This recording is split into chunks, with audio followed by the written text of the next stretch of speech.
the summer of 1975, my aunt, a college student in Utah, embarked on a camping trip with her boyfriend and another couple in the picturesque American Fork Canyon, a mere 40 minutes south of Salt Lake City. Everything seemed idyllic until a heavy rain shower forced most campers to retreat. However, when the rain subsided, my aunt and her friends decided to light a campfire and continue their outdoor festivities well into the night. As darkness settled in, rain started pouring again. The other couple, reluctant to camp in the rain, decided to abandon the site. This left my aunt and her boyfriend, now my uncle, alone in their tent, attempting to fall asleep. But then, my aunt heard distinct footsteps not far from their tent. Startled, she sat up and strained to listen. The footsteps were drawing closer, and she caught a quick glimpse of a flashlight that was swiftly extinguished. Thinking it might be a park ranger warning them of flash flood dangers, my aunt called out, "Who's there?" The footsteps ceased, creating an eerie atmosphere in the middle of the night, isolated in the canyon with no help for miles. Both my aunt and her boyfriend were terrified, as it was challenging to distinguish footsteps from the sound of the rain. They decided that if they heard anything unsettling one more time, they would leave. So they waited, and as they were beginning to drift off to sleep, they were suddenly jolted awake by the soft sound of their tent zipper being slowly unzipped. My aunt screamed, and my uncle sprang into action, grabbing his heavy metal flashlight and striking the intruder on the other side of the tent door as hard as he could. The person on the other side gasped and quickly fled. My aunt and uncle wasted no time and sprinted to their truck, parked about half a mile away. To their horror, they discovered that the back tire had been slashed. Somehow they managed to drive to a gas station a few miles out of the canyon and called 911 from a payphone. The next day, with the police, they returned to retrieve their belongings. The officers found male footprints all around their tent, but never managed to apprehend the intruder. Here's where it gets chilling. In the summer of 1975, several women went missing in Utah, and it has been documented that Ted Bundy, the notorious serial killer, was active and terrorizing the region during that time. Shockingly, some of the bodies were discovered in caves just 1 mile from my aunt's campsite in American Fork Canyon. A week before my aunt's camping trip, Ted Bundy had committed a heinous crime, leaving a victim's body hidden in that very area. It's known that Ted Bundy was a necrophiliac and would revisit the bodies of his victims. My aunt and uncle can't help but wonder if that fateful night, Ted Bundy might have been lurking around their campsite, seizing an opportunity that they narrowly avoided. It's all speculation, but the proximity to Ted Bundy's gruesome activities, combined with the mysterious intruder at their camp, sends shivers down the spine. So this happened to me a while back when I decided to go on another solo camping trip. I've always loved camping alone. There's something serene and sobering about being isolated in the wilderness. So I packed my gear, including my trusty rifle for protection, and headed out. I arrived at the trail early in the morning and hiked about 15 to 20 miles until I found the perfect spot. It was a beautiful clearing, and I set up my tent at the edge near the tree line. After a day of hiking and setting up camp, I roasted some sausages over the campfire. But then I started to hear a strange sound in the distance. It sounded like an animal, probably a deer with a lame leg, making a dragging noise. I felt sorry for it, but couldn't go out in the dark to help. I continued with my meal, and when I finished, I crawled into my tent, ready to read by lamplight. However, as I was reading, I heard that dragging sound again, and this time it was much closer, right on the other side of the clearing near my tent. It was getting dark, and I couldn't see anything, so I brushed it off and kept reading. Hours passed, and then I heard it again, closer than before. I unzipped the tent, peered into the darkness, and saw nothing.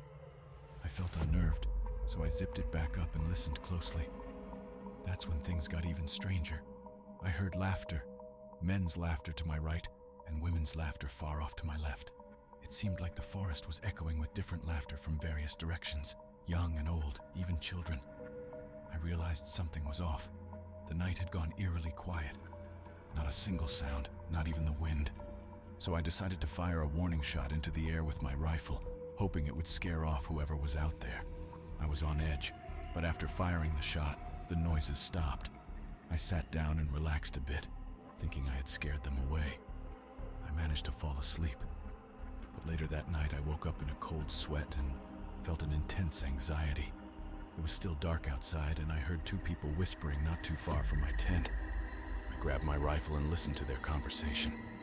I couldn't make out much, but I heard something about being lost. I shouted to them, asking if they were lost, but the voices fell silent. I shouted again, and then suddenly, a massive burst of flame erupted from the middle of the clearing, illuminating several silhouettes of people just standing there in shock. I panicked and fired my rifle, creating a hole in the front of my tent. The light disappeared, and I didn't check my surroundings. I just sprinted out of the tent, heading back to the trail, feeling like I was being watched the entire way. After that, my enjoyment of solo camping disappeared entirely. I left all my gear in the woods that night. Now, the second story takes us back to my childhood, when my family used to have a camping timeshare. We'd go camping for weeks in the summer. My dad couldn't join us during the week because of work, so he'd join us on the weekends. The campgrounds had lots of amenities like a pool, mini golf, and basketball courts, so we'd explore and have fun. One day, when I was around 8 but looked much younger, I met a little boy who was camping with his single dad. He'd visit our campsite frequently and became a friend. However, one day, his dad came by our campsite when my mom left to shower. He told me his son would be visiting later that week, and he seemed friendly. It was nothing out of the ordinary. But then, a few weeks later, his dad showed up at our campsite at the same time, and he said his son would be coming soon. He asked where my parents were, and I mentioned that my dad only came on Fridays, and my mom was in the shower. He left, and I thought nothing of it. The next day, he showed up at the same time and told me he had found some kittens. He asked if I wanted one, and of course I said yes. He mentioned he had them in his truck and that I could pick one out. It seemed okay since my mom had met him before when he picked up his son. As we headed toward his campsite, he said he had moved into his truck to avoid the heat, which made sense to me. However, my dad arrived unexpectedly, and when he saw what was happening, he intervened. He asked me to run back to our campsite, and when he got back, he dealt with the situation. He warned me never to go anywhere alone with an adult, even if I knew them. Years later, I learned that my dad had taken action against that man for his suspicious behavior. I can't believe I'm doing this. I can't believe I'm sitting at my computer midnight, my fingers pecking out these terrible words on the keyboard, but insomnia is a bitch, and my therapist says this is a very healthy exercise. All I want is to get some sleep. He says that the words need to come out. They're clogging up my insides like sludge in ancient plumbing beneath a crumbling house. Words can be poison, he says. Thoughts can be poison. It's like draining a wound, he says. But don't you have to drain a wound over and over until it's healed? I don't think I can do this more than once. When I was 8, I went to summer camp. On the first night, 3 girls were raped, murdered, and left for the counselors to find the next morning. I've heard it all, the different diagnoses given by every doctor from one coast to the other. Survivor's guilt, PTSD, schizophrenia in some rare cases. The problem isn't in what I saw. It's in what I didn't say. Shit. I'm jumping around too much. Let me start over. 3 girls. Raped and murdered while the camp counselors slept just yards away. Piled like dirty laundry on the trail with the silly name because whoever left them there knew someone would be along sooner or later to take a shower. 3 little girls in their sleeping bags, excited for the start of summer camp, just as excited as I was. Hell, I may as well have been one of those little girls in tent number 7. They call it tent number 8, but that's stupid because we all know no one counted the counselor's tent. I was in tent number 6 with 3 other girls, or tent number 7 if you read the reports. Whatever. Does the number matter? Maybe it did. Oh God, I get this cold metal taste at the back of my throat when I think about how much it really might have mattered. We were all in the same group, the Kiowa group, Our tents in a tight little cluster. It made it easy for him, I guess. Tiny little tents with tiny little girls inside. I'm off track again. I can't think. My hands are shaking and I have to keep hitting the delete key. Start over. June 1977. Tent number 6. That's where I was. Until I heard the noise outside. I woke with a start, clutching the stuffed animal I had tried so hard to hide from the older girls because they had laughed and said toys were for babies. Mr. Beans wasn't for babies.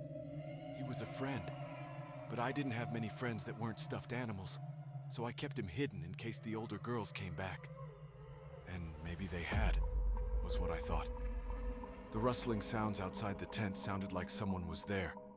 And my first thought was the older girls from the Arapaho group. Girls who were allowed to wear lip gloss and talked about boys and just seemed so cool.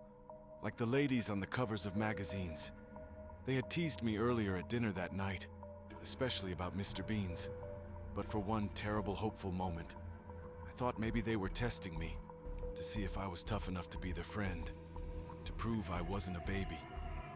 Mama said sometimes that people teased because they liked you. I wanted them to like me. I didn't wake up the other girls because I knew they would ruin the whole thing. They would probably cry and be babies. And then the older girls from Arapaho wouldn't be my friends. I even put Mr. Beans behind my suitcase so they wouldn't see him. I waited, but nothing happened. More rustles, that was all. The tent flap opened. I looked for the faces of my new friends, but it was a man. Not any of the counselors. Someone I'd never seen before. This realization set in like a heavy stone sinking to the bottom of a black pond. I can't do this, I can't do this.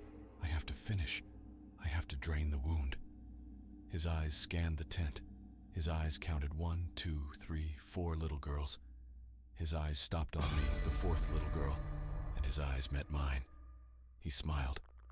It was not a very nice smile. He put one finger up to his lips, pursed them, and said, "Shh." I nodded because he was a grown-up, and Mama taught me to listen to grown-ups. He ducked out and closed the tent flap again. It was late at night, or early in the morning, I'm not sure which. But it was so dark and it seemed like such a long time to lay there awake before I heard someone moaning in the distance. It was quiet, but not that far away. I'm told that other girls heard it too, but from 4 different areas of the camp at once. Some girls made up stories afterward to get attention, but not me. I never told anyone. Not until now. When the light finally started to break, I realized how badly I needed to pee. I wasn't sure if the man was still outside, but it was probably okay because it was morning, and the sun was coming up over the horizon, and bad things didn't happen to little girls in the sunshine, so I poked my head out of the tent, looked around. The sky was that pale, white-blue color it turns just at dawn, but it still felt safe. Somehow better because the sun had risen and everything was okay. I headed down the trail with the funny name, toward the showers and the toilets, and that's where I saw them. At the base of a tree, slumped together like strange piles of garbage, were 3 little girls. I knew their names. I still know their names, but that doesn't matter now, does it? 2 of them were in their sleeping bags. One was just on the ground. She had her pajama top pushed up. No pajama bottoms. A strange red flashlight near their feet. There was blood. They weren't moving. I can see them. I can still see them. I can still see them. This doesn't feel like draining the wound so much as infecting it. I don't know why, but I went right past them. I guess I knew if I went back to my tent, I'd wet the bed, and I'd never have any big girlfriends. So I went right past the little sleeping bags and straight to the bathroom. I peed. I went back to tent number 6. Tent number 7 was empty.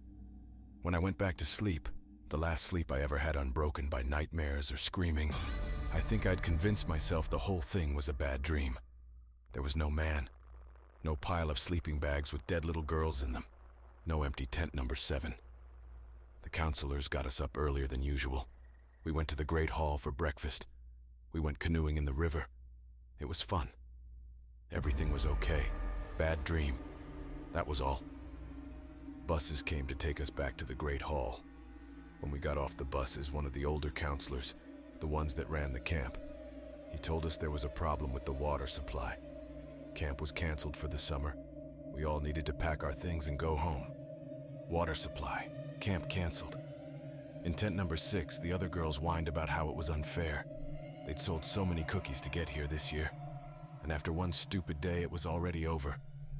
But I kept hearing the gray-faced counselor's words in my ears. Camp is canceled.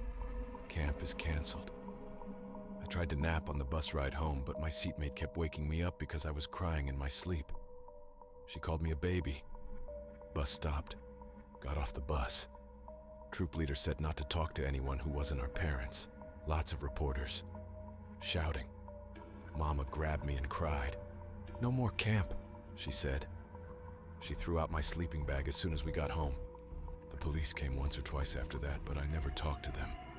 Mama told them I'd been very clear. I hadn't seen anything. I'd slept all night. I'd slept all night. I haven't slept a full night since. Would it have helped if I said something, if I had told? Every time I thought about doing it, my heart plummeted into my stomach. I saw the man's face and his finger on his lips and heard his shh. Usually I threw up. So these words, the words I've never said until now, they festered inside me like some exotic form of mental rot. I can't hold a job for more than a few months. I call in sick too much. No husband to speak of. The night terrors took care of that. A man will only sleep in your bed so many times before the screaming and thrashing drives him away. But my new therapist, he's been so nice. He tells me whatever happened isn't my fault and that this will help. And I started to think that maybe it was time to tell. Time to describe the face that poked into tent number 6 that night in 1977. And then I remember why I can't. What I had blocked out. The thing my mind forced me to forget, even though I can still see the twisted, tangled little bodies underneath the tree as clear as day. My brain shattered this memory and scattered it to the wind. But it has always been there, waiting at the bottom of my gullet to force out vomit instead of words should I ever decide to tell. Mr. Beans was gone. When I went to pack my bag, Mr. Beans was gone, and in his place a little scrap of paper, much like the one the counselors had found back in April and discarded as a joke. The note that mentioned killing 3 girls. 3 girls, not 4, tent number 7. Not 6. But my note. Oh yes, my note. All it said was shh. Hello everyone. If you enjoyed this video and found it helpful or entertaining, please consider giving it a thumbs up and subscribing to our channel. Your support motivates us to create more content you'll love. Thanks a million. And if you've just subscribed, please drop a comment saying I subscribed. We'd love to welcome you to our community.